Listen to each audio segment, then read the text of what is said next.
the socially enlightened left tends to be stereotyped by people who are rich, elite, quote, limp-wristed crybabies who don't want to work. And so people who may not buy into socialist ideas or ultra left rhetoric, they take that stereotype and they close their ears. I've door knocked for a bunch of candidates in Massachusetts. Where are you from, Massachusetts? I'm from Cambridge. Oh. So we're talking real liberal here, but I've door knocked and There's a lot of working class neighborhoods, and you go to certain places in Cambridge, like, dude, what the fuck are you talking about? Yeah, no. So get off of my porch. So exactly, I've door knocked to people, and I've presented my little spiel, and they've been like, why would I listen to you? You're a college student. You're a college kid. You're rich. You don't know anything I'm talking about. Right. You don't know how I live. I throw in the little Boston accent. Maybe they give me a little bit, but they don't really want to engage with me. Yeah. So what is your counter to that? Because as you sit here, when I listen to you, obviously you present a very good and easily digestible case for socialism. But someone's not going to want to talk to me about that. So how do you engage with the person that maybe is center left or maybe center and just wants to throw your ideas out the window and doesn't want to talk to you anyway? That's tricky. Okay, so you're not talking. I thought when we were talking about the Cambridge people telling you to get off their porch, maybe that was like a little bit of a different type of voter, different type of thing than center or center left. So let me just make a distinction also between ultra left rhetoric versus actual programs. So one of the things, I don't like ultra left rhetoric of any kind. Well, so I'm sorry. Well, so I was saying, I wasn't contesting ultra-left programs. I was just saying the rhetoric turns people off listening to the idea at all. So that's the part I completely agree with you. I think you're totally right. And I think that there is a lot of, I think that there's a lot of real problems with how people communicate these ideas. I think they're really limiting. I think as I said in the beginning, I want to be the pre-mainstream. I don't want to be a subculture. So I see people sometimes, they go, yeah, we're going to go out there and I'm going to terrorize people with Mao quotes. I don't know, what are you talking about, right? And I think that part of that honestly does actually, that stereotype of, effete liberal or whatever, that has a lot of origins behind it. And there's problems with that, obviously. But yeah, it's a problem that the left has basically for decades been essentially only on college campuses in a certain way. That's a huge problem. That's a problem. There's a specific type of social training. There's a specific type of rhetorical strategy that doesn't work on most people. That's another thing that why I really would strongly distinguish between social habits and rhetoric versus substantive rights. You see this in groups. If somebody came to a group and said, I'll help fight for Medicare for all with you guys, but I don't want gay people here, we would say, no, you can't. No, we don't do that, period. Now, if somebody comes in and they say, hey, I want to work for Medicare for all with everybody in this group, and I thought this Bill Burr podcast was pretty funny, and somebody's like, wait, we need to process that for 15 hours. Disaster. Alienating, embarrassing, weird, not helpful. So I would make a very clear distinction between program and rhetoric. And I think also, by the way, the socialism word, back to your guys' concerns about Bernie winning, I'm hoping that Bernie talks a hell of a lot more about FDR than socialism over the next couple of months. I'm hoping that Bernie goes to those older folks and says, look, he can't get away from the word. I'm someone who cares in the long term about that word because that's my political program. But if I was in my imaginary life, I wouldn't have to deal with that word either.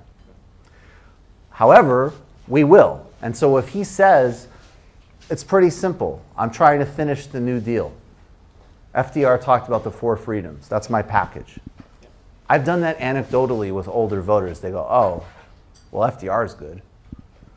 So Lula, I'm not saying to talk necessarily about President Lula to average swing voters. That guy, but that being said, no, but honestly, what's funny is that I know people through covering him, a former president of Brazil and political prisoner, guys come up to me at live shows who are like, look, they're into my show, so they're into politics, but they're definitely not part of any type of college, academic, whatever. That guy's cool. I follow him on Instagram. The pictures of him playing soccer are awesome. You read his interview, you watch my interview with him, he's talking about how people buy beer. I had a program so people could get, buy a cup of coffee. When they buy coffee, I'm not doing it justice, but he's speaking, and I think that's another thing. You're talking about somebody who rose up from being impoverished, illiterate metal worker who lost a finger, never went to college, and then became the most popular and effective president in Brazil's history, and is a brilliant statesman. He wasn't trained in one of these institutions. Now, it's not black or white. Of course, people come out of these institutions who are great leadership, and we're not trying to demonize college, but no, don't embrace being part of a subculture, and make a distinction between substantive rights and commitments, which are non-negotiable, and cultural practices and preferences, which just reflect your cultural training and class position, have no substance, and are probably mostly annoying. And then, so just as a follow-up question, my personal opinion, I think, Facebook pages like Occupy Democrats, it's great because you watch it, you get the snaps, but it's not focusing necessarily on substantive issues and the solutions.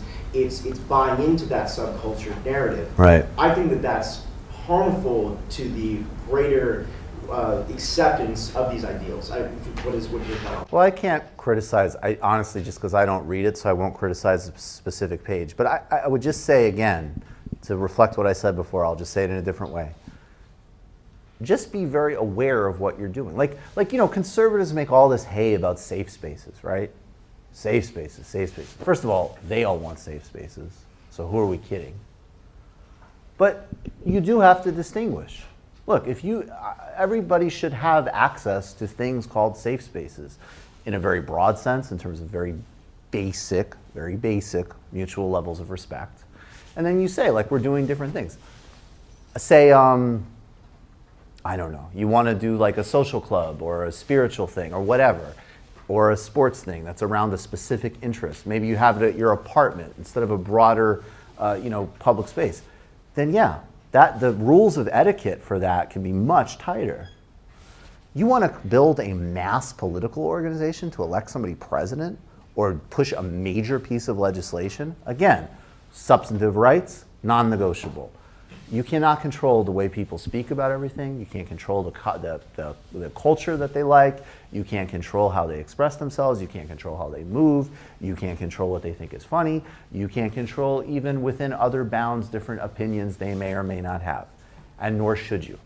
So I would make really strong distinctions there. And we do not want socialism to be a plaything for the rich. We want it to be a real program that gives healthcare to people and other things that people need, as well as ensuring substantive rights. Yeah. So you spoke a little bit in the beginning, the woke voters and those who share woke versus socialist mentality, sort of, which I found interesting and agreed with, and especially with the rise of the woke culture in younger millennial and Gen Z voters. Yeah. One thing that has been spoken about is sort of diversity on a Democratic stage. Right. And while being the most electable candidate, Bernie's still sort of the elderly straight white man. So do you think him getting the Democratic nomination will sort of cause a further schism between specifically the Democratic Party and voters? Or do you think once he gets it, the sentiment of anyone beating out Trump for the presidency will sort of unify? So I have to ask you, I'm trying to learn from your professor. I think there's truth to what you said. There was multiple candidates of color who performed abysmally. Why do you think that is? I don't know. I sort of feel after the 2016 election, the stage obviously changed a little. So I don't really know, but I feel that I feel people sort of lean towards what they expected to overall in America beat out President Trump. I think it's terrible, and I think there's some truth to that. Yeah.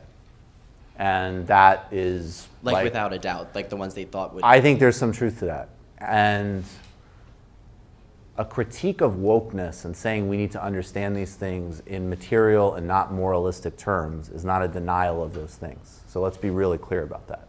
right? These things are very real. I also would point you to, a great anecdote, I believe was in the New York Times. This gentleman, African-American voter, I think in South Carolina, said, hey, it would be great to vote for Kamala or Booker, but they're not talking like Bernie and I need health care. You have to look, and this is actually another problem that I have with wokeness as it is expressed, because it turns, like, there is no single African American vote. There is absolutely, like, of course, my friend Phil, who worked at Goldman Sachs, whose family's from Barbados, yes, he gets racially profiled by police, just as my friend who, didn't go to Duke and works in a different field, right? And they have huge disparities between them, but there is an overlap in experience of race and policing, for sure. By the way, big overlap with class and policing that is transracial. No doubt. At the same time, even just in New York City alone, what the black vote in Brooklyn is versus Harlem is radically different. Brooklyn is filled with people from the Caribbean, from Trinidad, from Jamaica, from Barbados. You go to Manhattan, you have people from the Great Migration. You have a political machine that goes back to Adam Clayton Powell through Charlie Rangel, and even in some respects onto today. So as Adolph Reed Jr. said to me once, he said, what organization in America, I'm switching to another group of importance in terms of rights. He said, what organization in America represents more transgender people than any other group in the country? Does anybody know? The AFL-CIO. What did you say? Oh, no. Well, okay. No, good, all good. I didn't know it, but it's the AFL-CIO. Who has more concentrations of black woman power and representation than any other groups in the country? Labor unions.